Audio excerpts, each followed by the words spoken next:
18 தர்பார் வந்துட்டாயா. வணக்கம் மக்களே, இது நியூஸ் 18 தர்பார் அப்படிங்கிறது உங்க எல்லாருக்குமே ரொம்ப நல்லா தெரியுங்களா?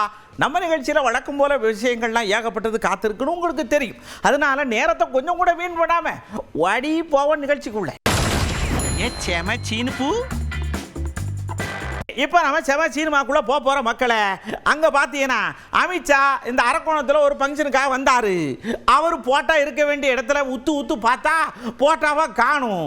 எல்லாரும் டென்ஷன் ஆனது மட்டும் இல்லாம அமித்ஷாவை லேசா கடுப்பான மாதிரி தெரியுது. அவ்வளவுதான்.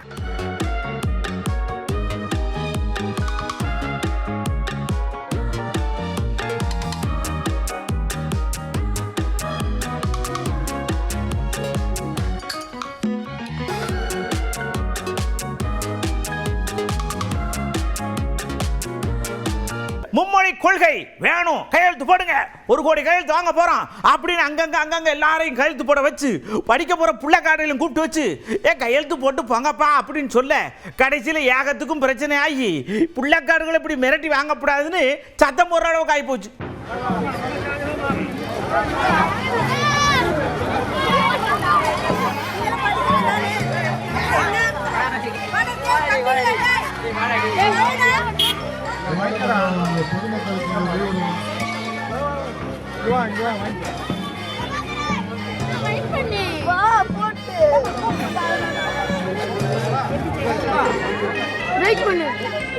அடுத்து பாருங்க, இன்னைக்கு இதுதான் காட் டாபிக் அப்படின்னு சொல்ற மாதிரி நம்ம விஜய் இருக்கார்ல, அவர் இப்தார் நோன்பு திறக்க போறேன்னு ஒரு விழாவை அனௌன்ஸ் பண்ணிட்டாருங்க.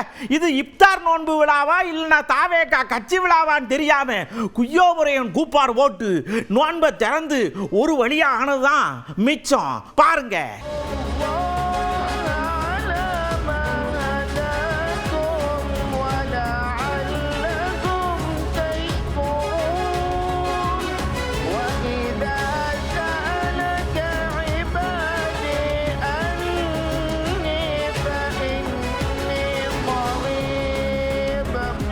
அடுத்து நேரா ராணிப்பேட்டைக்கு போறோம். அங்க ஒரு ஐயா தன்னுடைய மனைவிக்காக காதல் பொங்க ஒரு வீட்டை கட்டி சுத்தி அந்த அம்மா படமா இருக்குங்க.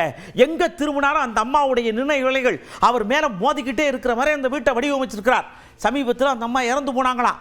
அந்த அம்மாவுடைய துக்கம் தாங்காம அதே நேரத்தில் அவங்க நினைவுகளை அழிச்சு போகாம இருக்கிறதுக்காக அந்த வீட்டை அப்படி கட்டி விட்டாருன்னா பார்த்துக்கிடுங்களேன்.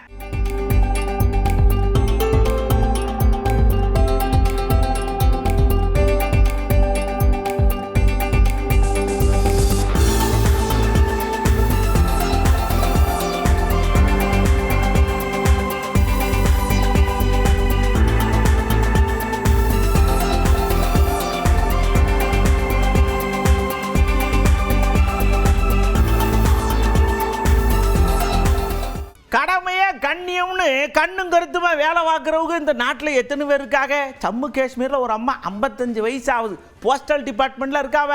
ஏற்கனவே நடந்து மலையில் ஏறி போய் தான் லெட்டரெல்லாம் கொடுக்கணுமா. இப்போ பனி வேற கொட்டுன்னு கொட்டுது. அதுலேயும் நான் தான் கொண்டே கொடுப்பேன்னு அந்த அம்மா கொண்டே கொடுக்காங்க. எல்லாரும் என்னம்மா இப்படி பனி பெய்து லெட்டர் இப்படி கொண்டு வரலனா, எந்த பணியும் என்னை ஒன்றும் செய்ய முடியாது, 5 அஞ்சம் கொண்ட வீர பெண்மணி நான் அப்படின்னு சொல்லாம சொல்லுதாடா.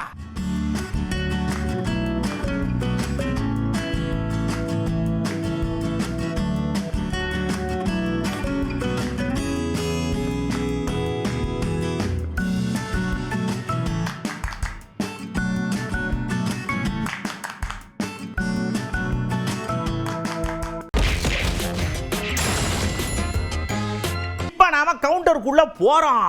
ஒரு ஆளு புலேர் 300 ஆளை விட்டாரு. எல்லாரும் பதறி போனாங்க.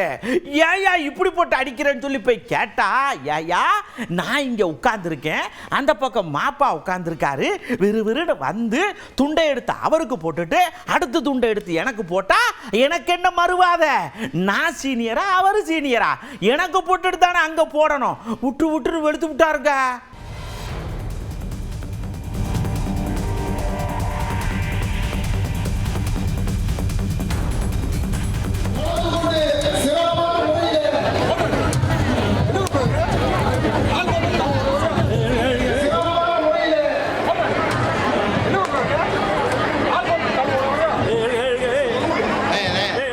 இப்படி அடிச்சவர் ராஜேந்திர பாலாஜி ஐயா இருக்கார்ல, அவர் இன்னொன்னு சொன்னாருங்க. ஐயா, கட்சிக்காகவே பிறந்து கட்சிக்காகவே வளர்ந்து கட்சியிலேயே உருண்டு கட்சியிலேயே புரண்டு நாங்க வாழ்ந்துகிட்டு இருக்கிறோம். நீ என்னையா பண்ண, சடக்குன்னு வந்து குத்த வைக்க துண்டை வாங்குற, என்னையா நினைச்சுக்கிட்டு இருக்கேன்னு அவரை பிடிச்சி வாங்குன்னு லெஃப்ட் ரைட்டு சைடு சென்டர்னு பிரிக்கிறாருங்க. போயிட்டு அங்க இருந்து இங்க வந்து சாலுவட வாழையை வாங்கி கொடுத்து போனதுக்கு எங்க பைத்தியக்காரங்க மேடையில மேல வந்து ஒன்றிய ஆரம்பிச்சாரு. கொடி கட்டி அது மைசூரி கட்டி அது தீபாவளி உட்காந்து 4 பேர் சாலு கொடுத்து வேடி பாருங்க கிரிக்கெட் வர. அடுத்து இன்னும் கொஞ்சம் அப்படியே நரம்பு புடைக்க உள்ள இருந்து பேசுதாரு. ஏமா என்னைய குறுநில மன்னர்னு சொல்லுதீங்களா? ஆமா ஐயா, குறுநில மன்னர் தான். இந்த ஏரியாவுக்கு நான் தான் மன்னன். திமுகவை எதுக்கணும்னா இந்த அண்ணன் தான் மன்னன். ரைமிங்ல பேசுறாரு. என்னைய யாரும் அடக்க முடியாது, எடப்பாடி அண்ணனுக்கு மட்டும்தான் கட்டுப்படும் இந்த காலை அப்படின்னு நெஞ்ச கொஞ்சம் அப்படியே உலுப்பி விட்டார்ல.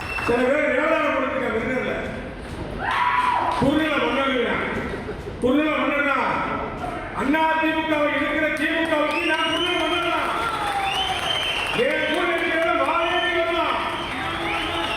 எங்களை அழித்து நினைப்பவரை பார்த்துக் கொண்டிருப்பதற்கு நாங்கள் பேடுகிறல்ல. எங்களை ஒழுங்கி நினைப்பவரை பார்த்துக் கொண்டிருப்பதற்கு நாங்கள் பேடுகிறல்ல. தைரியமாக கலந்து அளிப்போம். திமுக எடப்பாடி சொல்லிவிட்டார். நீயே வர கொடுக்க, நீயே வர போறவோக எடுத்து தள்ளி விடுவேன் அப்படின்னா நீ முதல் காங்கிரஸ், அடுத்து தமிழ்நாடு காங்கிரஸ், அடுத்து பிஜேபி, அடுத்து தேமுதிக, அடுத்து அதிமுக, அடுத்து ஓபிஎஸ், அடுத்து அதிமுக.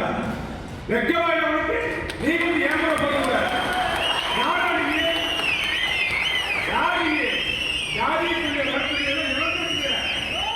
என்னோட கோபம் எனக்காக உயிர் கொடுத்து நின்று போராடுவேன். என்னை ஏற்கா கூட நான் அறியக்கூடிய பண்பு எனக்கு இருக்கு.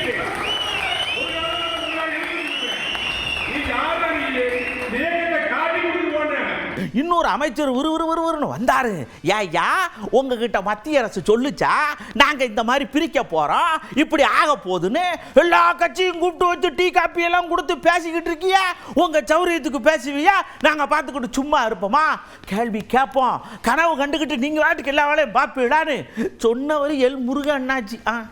இது வந்து ஒரு மிகப்பெரிய ஒரு போலியான பிம்பத்தை கட்டமைப்ப முயற்சி செய்து கொண்டிருக்கிறார்கள். நாடாளுமன்றத்தில் இதை பற்றின ஒரு விவாதம் இல்லை, அல்லது பாராளுமன்ற விவகாரத்துறை அமைச்சகத்தில் இதை பற்றின ஒரு விவாதங்கள் இல்லை, அல்லது தேர்தல் கமிஷனில் இதை பற்றின எந்த ஒரு விவாதமும் இல்லை. ஏதோ தூங்கி எந்திரிச்சாராம், அவர் கனவுல வந்துதான் ஒரு மிகப்பெரிய ஒரு கேலி கூத்தாக இருக்கிறது. இவரா ஒரு மாய பிம்பத்தை உருவாக்கி ஒரு பொய்யான பிம்பத்தை கட்டமைப்பதற்கான முயற்சி செய்து கொண்டு அது பலிக்காது.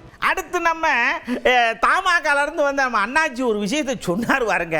இங்க இருங்க, எல்லாத்தையும் குறுகுறுன்னு மக்கள் பார்த்துக்கிட்டே இருக்காங்க, உங்க அரசியல் சேட்டையை பூரா வாட்ச் பண்ணிக்கிட்டே இருக்காவ. ஒரே ஒரு இதுதான், சரக்குன்னு திருப்பினா உங்க ஆட்சி முடிச்சு போச்சு அப்படின்னு சுவாசியமும் ஆர்வத்தையும் அளந்து விட்டார்லா. தேர்ந்தெடுக்கப்பட்ட அரசு என்பது 5 முறைக்கு ஒரு முறைதான். அடுத்த வருடம் தேர்தல். மக்கள் நினைத்தால் அரசை மாற்றலாம். மக்களுடைய எண்ணங்களை பிரதிபலிக்கக்கூடியவர்களாக அரசு இருக்க வேண்டும். நீங்க தமிழகத்தில் டாஸ்மாக் நடப்பதே ஊழலுக்கு அடித்தளமாக செயல்படுவதற்கு தான். டாஸ்மாக் என்றால் வெளிப்படை இல்லாத ஒரு துறை என்று நம்மால் உறுதியாக கூற முடியும். இந்த அரசை மக்கள் கூர்ந்து கவனித்துக் கொண்டிருக்கிறார்கள். உறுதியாக 2026 விடை கொடுக்கக்கூடிய வருடம் என்று நான் குறிப்பிட விரும்புகிறேன். அடுத்து பாருங்க, நம்ம துணை முதலமைச்சர் வந்தாரு. ஏங்க, எதையும் காதல வாங்கிக்கிறாதீங்க, நம்ம ஆட்சி நேரம் அது வாட்டுக்கு சரியா போய்கிட்டே இருக்கு.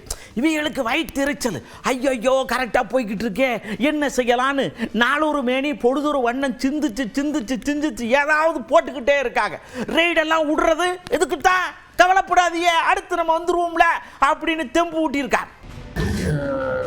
ஒன்றிய அரசு எப்படியாவது நம்முடைய மும்மொழி கொள்கை எதிர்ப்பு, அப்புறம் நிதி பகிர்வு, அப்புறம் டீலிமிட்டேஷன் தொடர்ந்து தமிழ்நாடு எதிர்த்து குரல் கொடுக்கறதுனால ஒன்றிய அரசு தன்னுடைய ஏஜெண்டை வச்சு அது ஒரு திசை திருப்பதுக்கான வழியாக கூட நம்ம பார்க்கலாம். முடியிட்டோம், அதுக்கப்புறம் அவங்களே சொல்லுவாங்க, அதன் பிறகு இதை பற்றி பேசலாம்.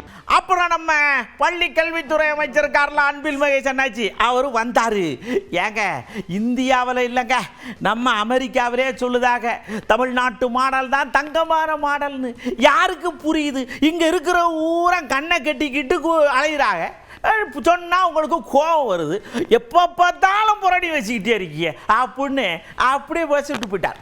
லண்டனை சார்ந்திருக்கிற கிங்ஸ் பல்கலைக்கழகத்தை சார்ந்திருக்கின்ற அரசியல் சார்ந்து, அறிவியல் சார்ந்து, சமூக அறிவியல் சார்ந்திருக்கின்ற ஒரு ப்ரொஃபஸரே சொல்றாரு, எங்களை பொறுத்த வரைக்கும் நாங்கள் ஸ்டடி பண்ண வரைக்கும் இந்தியாவிலே தமிழ்நாட்டு மாடல் தான் சிறந்த மாடலாக இருக்கின்றது, ஒட்டுமொத்த இந்தியாவே அந்த மாடலை கடைபிடிக்க வேண்டும் என்று சொல்றது வெளிநாட்டை சார்ந்திருக்கின்ற ஒரு ப்ரொஃபஸர். ஒன்றிய அரசை சார்ந்திருக்கின்றவர்களே நம்மளை எப்படி பாராட்டுறாங்க? ஆமாங்க, எல்லா விதத்திலையும் பார்த்தீங்கன்னா நீங்கள் தான் நம்பர் 1 இருக்கிறீங்க. சஸ்டைனபிள் டெவலப்மெண்ட் கோல் எங்கே எதில் எல்லாத்துலேயும் நம்ம ஒன்றா இருக்கோம். தரமான கல்வி கொடுக்கறதுலேருந்து, சுகாதாரத்திலேருந்து, வறுமையை ஒழிப்பதிலிருந்து, மால் நியூட்ரிஷன் அப்படின்னு வரும்போது அது சார்ந்து பல திட்டங்களை சொல்றது. இப்படி பொருளாதார ரீதியாக எல்லாத்துலையும் நம்ம நம்பர் 1. இப்படி எல்லா விதத்திலையும் ஒன்றிய அரசு உலக நாடுகள் பாராட்டும் பொழுது இந்த மொழியை திணிச்சு எப்படியாச்சும் இவங்களை நம்ம அடுத்த லெவலில் இவங்க ப்ராக்ரஸ் பண்ணாத அளவுக்கு என்னென்ன பண்ணணுமோ அதை செய்ய வேண்டும். சரி, இவங்களுக்கு உணர்வுபூர்வமாக உயிராக கருதுவது எதுன்னு பார்த்தா அந்த மொழி தான்ப்பா, அந்த மொழியில நம்ம கையை வைக்கணும்பா அப்படிங்கிற ஒரு வேலையை தான் அவர்கள் மறைமுகமாக இன்றைக்கு அதை செய்து கொண்டிருக்கின்றார்கள். மறைமுகமாக இந்தியையும் சமஸ்கிருதத்தையும் கொண்டு வருவதற்கு என்னென்னலாம் செய்யணுமோ அதற்கான பணியை தான் அவங்க செஞ்சுட்டு இருக்கிறாங்க. அதற்கு என்றைக்குமே நம்முடைய தமிழக அரசு, நம்முடைய தமிழ்நாட்டு முதலமைச்சர் அதுக்கு அனுமதி அளிக்க மாட்டார். அதனால தான் சொன்ன மாதிரி இந்த 2000 ரூபாய்க்கு நான் ஒத்துக்கிட்டேன் அப்படின்னு சொன்னா என் தமிழ் இனத்தை 2000 ஆண்டுகளுக்கு பின்னோக்கி நான் இழுத்து செல்வதற்கு சமம். அந்த பாவ காரியத்தை நான் செய்ய மாட்டேன். நீ 10,000 கோடி கொடுத்தாங்க தேவையில்லை, கொள்கையை விட்டு நிதியை பெற வேண்டிய அவசியம் இல்லை என்று தமிழ்நாட்டு முதலமைச்சர் சொல்லியிருக்கார். அடுத்து நம்ம மூத்த அமைச்சர் துரைமுருகன் ஐயா வந்தார். அவர் வந்தாலே அந்த இடம் சும்மா கலகலன்னு இருக்கேன். ஐயா மேகதாதுன்னு கேட்க கூட இல்லைங்க. கவலையே படாதீங்க, செங்கலை தூக்கி வச்சு ஜாந்த அள்ளி போட்டா கப்புன்னு கையை பிடிச்சி கையை கட்டி விட்டுருவோம்ல. எல்லாம் சுப்ரீம் கோர்ட்டில் இருக்கு, எதுவும் பண்ண முடியாது. அண்ணன் இருக்கிற வரைக்கும் கவலையே விடாதீங்க அப்படின்னு தெம்பு கொடுத்துருக்காரு நமக்கு. அவர்கள் எத்தனை ப்ரிப்பரேஷன் இருந்தாலும் சரி, அவங்க மத்திய அரசாங்கத்தை ஒப்புதல், மத்திய அரசாங்கத்துடைய ஒப்புதல் இல்லாமல் அது கட்டவே முடியாது. மத்திய அரசாங்கம் நம்மை மீறி ஒப்புதல் கொடுக்க முடியாது. காரணம், உச்ச நீதிமன்றம் மிக தெளிவாக சொல்லியிருக்கிறது. இதுதான். அதனால அந்த சட்டத்துக்கு புறமாக பார்க்கணும். எந்த ரூபத்திலும் மேகதாது அணை கட்டப்பட மாட்டாது. அது அந்த அளவுக்கு விட்டுவிட மாட்டோம். சட்டம் நம் பக்கம் இருக்கிறது, நியாயமும் நம் பக்கம் இருக்கிறது. மக்களை இப்போ நம்ம உசாருக்குள்ள போகிறோம். நேராக ஹரியானாவில் ஒரு பையன் திருன்னு வண்டியை வச்சு முடிச்சுக்கிட்டே நின்றுட்டு இருக்கான். என்னத்துக்கு ரொம்ப நேரமாக நின்றுட்டு இருக்கான்னு எல்லாரும் யோசிச்சிருக்காங்க. சரி, ஏதோ தெரிஞ்ச பையன் இருக்கா, வெயிட் பண்ணுவான் போலுக்கு அப்படின்னு யோசிச்சுக்கிட்டு இருந்தா இந்த பையன் என்ன பண்ணியிருக்கான், பார்த்துக்கிட்டே இருந்த மாதிரி திடீர்னு அங்கே பூட்டி இருந்த வீட்டை உடச்சி திபுன்னு போய் எதை தூக்கிட்டு வந்தாங்க பார்த்தீங்கன்னா, சிலிண்டரை தூக்கிட்டு வந்திருக்காங்க. சிலிண்டர் வாங்க காசு இல்லை உங்களுக்கு, அதனால தூக்கிட்டு ஓடியாக விட்டான். சிலிண்டரையும் இனி எப்படி பாதுகாக்கிறதுன்னு தெரியலையே.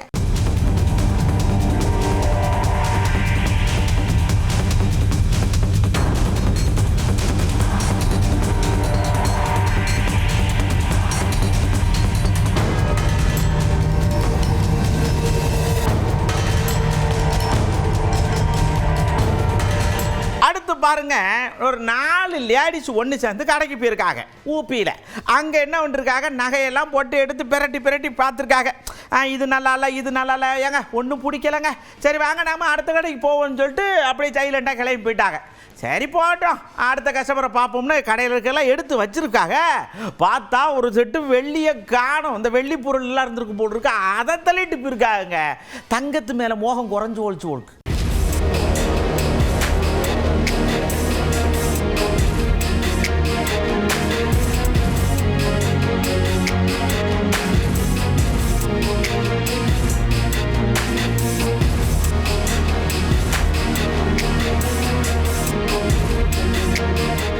அதே பாருங்க, அதே ஏரியாவில் ஒரு கும்பல் மணலை தொடர்ச்சியாக திருடிட்டு போயிட்டே இருக்கு. மக்கள்லாம் சேர்ந்து ஐயா தடுங்க ஐயா, தண்ணி வளம் குறைஞ்சோம்னு சொல்லி செக் போஸ்ட்டில் தடுக்க வச்சுருக்காங்க. இவங்கெல்லாம் ஒன்று சேர்ந்து எங்களையே தடுப்பியா, நாங்கள் எவ்வளோ கஷ்டப்பட்டு மணலை கடத்துறோம், நீ செக் போஸ்ட்டை போட்டு தடுத்து எங்களை இது ஒன்றுவேன்னு சொல்லி எல்லாம் சேர்ந்து செக் போஸ்ட் அடித்து உடைச்சிருக்காங்க. ஏமா என்ன இப்படி கிளம்பிட்டுட்டியே, இதையும் பண்ணுறியா அதையும் பண்ணுறியா, உங்களை என்ன பண்ணுறது அப்படின்னு ஒன்றும் புரியல.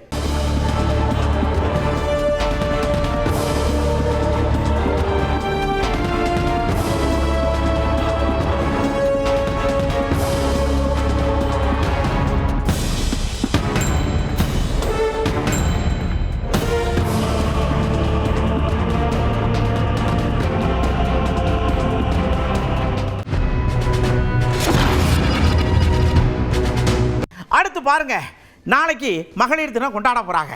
எல்லா மகளிருக்கும் வாழ்த்துக்களும் வணக்கங்களும், சரிங்களா?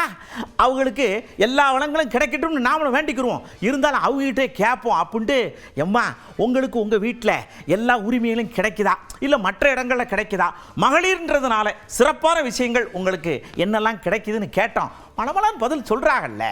அனைத்து மகளிருக்கும் மகளிர் தின வாழ்த்துக்கள். இந்த மகளிர் தினத்தை கொண்டாடுறது வந்து எங்களுக்கு மிக மிக மகிழ்ச்சியும், ஒரு எல்லா கவலைகளையும் மறந்து சிட்டுக்குருவி போல பறந்து செல்கிற மாதிரி இருக்குது.